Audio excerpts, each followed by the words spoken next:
বলিউডের গ্ল্যামারাস দুনিয়া ছেড়ে কি এবার সত্যিকারের রাজনীতির মঞ্চে পা রাখতে চলেছেন জাহ্নবী কাপুর? কান চলচ্চিত্র উৎসবে এক সাক্ষাৎকারে তার কিছু মন্তব্য ঘিরে উঠেছে এমনই প্রশ্ন। অভিনেত্রী জানান, হোমবাউন্ড নামের একটি স্বল্পদৈর্ঘ্যের সিনেমায় অভিনয়ের অভিজ্ঞতা নাকি আমূল বদলে দিয়েছে তার চিন্তা ও দৃষ্টিভঙ্গি। পরিচালক নীরজ ঘিয়ানের সঙ্গে কাজের সূত্রে জাহ্নবী জানান, তিনি এখন রাজনীতি ও ইতিহাসে গভীর আগ্রহ বোধ করছেন। তিনি স্পষ্ট করে বলেন, আমি চাই গান্ধী ও আম্বেদকরের মধ্যে জাত নিয়ে আলোচনা শুনতে।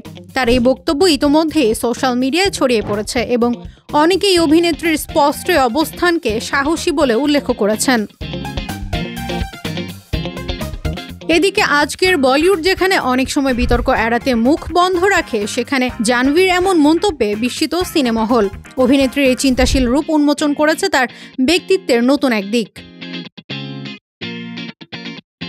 সমালোচকরা বলছেন, এটা কেবলই কোনো পিআর স্টান্ট নয়, বরং এক আত্মসচেতন, আত্মবিশ্বাসী ভারতীয় নারীর কণ্ঠস্বর, যিনি সমাজের বাস্তব প্রশ্নগুলোর সঙ্গেও সরাসরি যুক্ত হতে চান। যদিও এখনই নিশ্চিতভাবে বলা যাচ্ছে না জাহ্নবী আদৌ রাজনীতির পথে হাঁটবেন কিনা, তবে তার এই মন্তব্য অভিনেত্রীর ভবিষ্যৎ অবস্থানের দিকে অনেকটা ইঙ্গিত দিচ্ছে।